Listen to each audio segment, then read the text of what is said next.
want you to pause the video and think through this position and figure out what you would play and why. Hey guys, I'm going to show you a game that I played recently, which has a lot of really important learning moments, things that you should pay attention to and remember in your games. Let's get started. So it's e4, c5, Sicilian, and you guys know I like to play the bishop b5 lines. There's going to be a moment in this game, regardless of if you play bishop b5 or not, there's a little tactical idea that I want you to remember. So like I said, it doesn't matter if you're a bishop b5 player or not, it's going to be valuable to you. E6, the idea here is that black doesn't want to get doubled pawns, and so what they do is they put their knight to G, from G to E7, defending this, and then they kick away the bishop so that they can recapture with the knight. I don't mind that. I just continue my developing. It takes them a few moves to set that up, and so in the meantime, I'm castling, I'm getting my pieces ready to go. I've had good success with this in the past, so I trade. Here we go. I play D4, open up the center, and take with the knight. So you notice they did accomplish their goal of not getting doubled pawns, but I already have two pieces developed. I'm castled, and if I can open up the center somehow and get to the black's king before they're able to castle, I could get some nice attacking chances. That's kind of my idea. Okay, so keep that in mind. Queen c7, bishop to g5, bishop to b4. So this is the position that hopefully you already analyzed at the start of the video. If not, if you want to pause, go ahead and do that now, but I'm going to talk about the move that I played. So here I played knight to d5. Now, why am I giving up a piece for a pawn? Well, this is a common idea in the Sicilian. Knight to d5 is a move that you want to keep in the back of your mind. It doesn't always work. It's not always a good choice, but sometimes it can be a very nice way to open up black's king. Okay, and the simple idea is that after takes, well, now these pawns are gone, and I have an open file on the king, right? And the king has not yet castled. And so that could be very dangerous. Also, after takes, I have the tempo gaining move, of the pawn attacking the knight. So black just can't castle right away, or I'm just going to simply take and get my piece back, right? So Stockfish doesn't agree with this, but it doesn't mind it too much. So it's not like a terrible move, but Stockfish says, with perfect play, black's going to come out on top. And that's something I wanted to mention. Sometimes you have to play these moves that maybe you can't necessarily see everything, but if you get some long-term compensation, it can be a wise choice. Okay, so takes, what's the long-term compensation that I'm getting from this? Number one, the pressure on the king. If I'm able to do something before black can castle, that can be long-term pressure. And you're going to see something else that I noticed that's going to come up real quickly. We'll come back to that in just a second. So after this happened, my opponent played knight to e5. And of course, they're trying to block off the file with a piece that's already defended by the queen. So it's a nice move.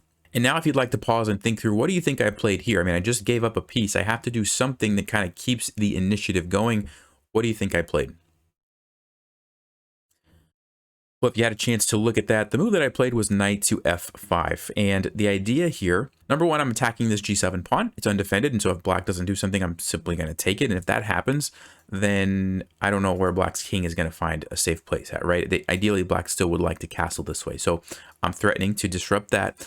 And I'm also, and it might not be immediately obvious, I'm also setting up the move d6. I'm supporting it with the knight.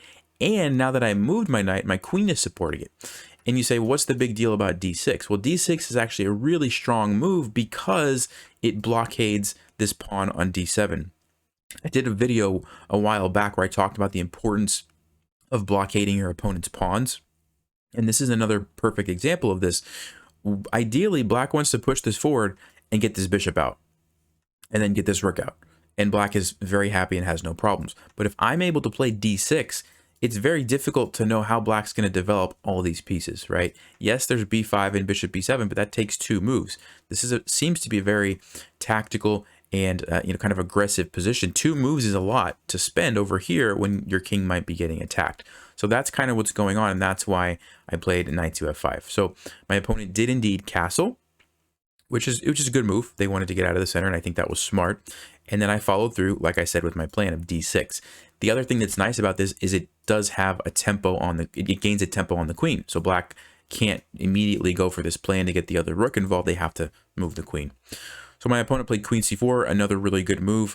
They are basically setting up to assist over on the king side using their queen, and they're stopping me from playing a move like queen d4, queen g4. Eventually, maybe I could consider it if I kick the knight away, but now I can't because of the queen. So very good move. It also defends the bishop. you know, lots of options for black. Okay, so solid move. I played queen to h5. Now, this is not the greatest move. There's a particular reason, which I'll give you guys a chance to find if you would like. Why is this not a good move? And then I'll talk about what my idea was behind why I played that. Well, if you had a chance to look at that, the easiest thing for black to do is queen to g4. And essentially they're forcing a queen trade because where's my queen going to go? It's trapped, right? So I'm going to have to take. And yes, I still have my annoying pawn. Yes, black's development is still hindered. But because there's no queen on the board, there's no way I'm going to be checkmating with just these pieces. I mean, it's possible, but unless black does a bad move, right? It's not going to happen. We're going to go into an endgame. I'm down a piece, and eventually black's going to be able to clear up the bishop, get the rooks involved, and I'm going to just be losing, right? I don't want to trade queens. Now, luckily for me, my opponent missed this move, and there was almost some tactics with knight h6 check, you know, something like this where I can come in and checkmate, but it just doesn't actually work. So there's really just nothing there, but maybe they were afraid of that. I don't know. It's a blitz game, so it's understandable. They played queen e6 instead. All right, so the reason I wanted to put my queen on h5 is I wanted to start giving myself tactical ideas and tactical opportunities on the king side. So there's lots of different combinations, mating patterns. If you haven't watched the video on the channel about mating patterns, go watch that. But there's lots of different mating patterns with the knight and the queen on a king, with the bishop and a queen on a king. And if I can even just sacrifice one of these pieces to get rid of this g-pawn, it can open up a lot of opportunities for me. So that's what the idea was behind queen h5. It was really the only place I could go to immediately with my queen because the knight was kind of stopping me from going to any of those squares, right? So that's why I played queen h5. Okay, bishop to e7. I'm forcing the rook to move. I'm also defending my knight with my queen because it was being attacked, right? And it also kind of defends the pawn. So bishop e7, rook to e8. And now I want you to pause and think through, what do you think I played here and why? Well, if you had a chance to look at that, the move I played was c3. Now, why would I play a move like c3? And by the way, Stockfish, of course, says it's not good because apparently g6 is just winning for black. I thought on g6 I was going to play knight h6 check. The king was going to move. I could move my queen somewhere. It looked okay to me. Stockfish is, oh, yeah, bishop d6. That's why that didn't work. So I didn't see that in the game. Of course, Stockfish, you know, finds it immediately. But the reason why I played c3 is I wanted to bring a rook to e1 and put pressure here, right? And of course, the bishop was threatening that square. So I thought, okay, let me play c3 with tempo, force the bishop back, and now I can slide a rook over and attack here. Now I have two options. Which rook do you think I used and why? And this is a little bit of a tricky question. All right, if you had a chance to think through that, the move that I played was rook a to e1. It's funny because Stockfish says both rooks are exactly the same. It doesn't care. Normally speaking, okay, generally speaking in a game of chess, this is the rook I'm going to move every time. Why is that? Because I don't want this rook stuck like it is here, right? Ideally, I would like to be able to, you know, have this one open here and then maybe put this one here or somewhere else, right? In this case, though, I noticed that the bishop was hitting the f7 pawn, and I thought, okay, if I do this, there could be a potential sacrifice that's going to lure my king out. Now I have to watch out for moves like knight d3, knight g4. I don't know, it just looked a little bit scary to me, whereas if I use this rook and the bishop takes, well, now I can always capture with the rook, right? So, and keep my king kind of back. So that's kind of why I did this. Again, it was a speed chess game, and so going with my instincts, I said, let me just keep the extra defender on the f-pawn. Let's use this rook instead. All right, so the rook comes over. Now I have this nice pin on the knight, and my opponent played b5, which is a very natural looking move.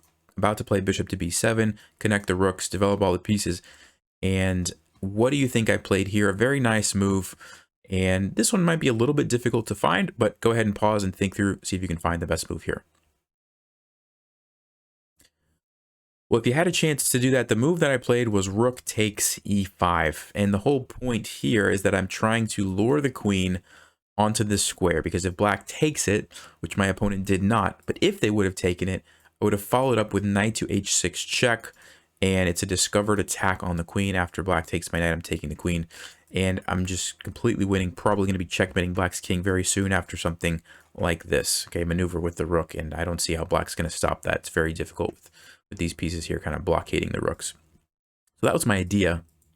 And of course, my opponent did see that, and they played queen to g6, which is a much better move, but I did get my piece back. Remember, I sacrificed the knight earlier. Now I got it back, and I have a nice aggressive position with a lot going for me. So again, there was a little tactic here that I played. If you'd like to pause and see if you can find it, it's white to play. Well, if you had a chance to look at that, the move I played was knight takes g7. Now, Stockfish says there was a lot of good moves here. Queen f3, queen h3 were also really good, but I really liked knight takes g7 because it opens up the king. And yes, it does allow the queen trade, which my opponent did do, but notice how the king is in a mating net now, okay? It's a mating net because the bishop's controlling here, the knight's controlling here, and I have my rook involved. There's really not a way for this king to escape, okay? And so my opponent played bishop b6. I simply played rook check and can't go there, has to go in the corner.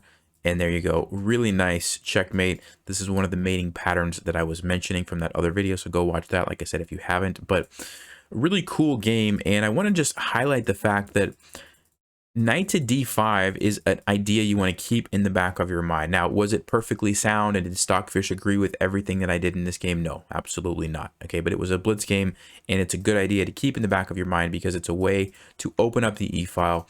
And it's much more valuable to play a move like this if your opponent hasn't castled. And if you get some tempo moves like I did, right? I had a tempo on the knight, and then later when I played d6, I had a tempo on the queen. If you can get some of that happening, it's much better than, you know, if you imagine the same position, but black had already castled, I would have never even considered knight d5 like that because the king's not there. I can't do anything, right? So keep that in mind. It's a way to open up the e-file to get to the king. All right, hope you guys learned something from that, and I'll see you next time.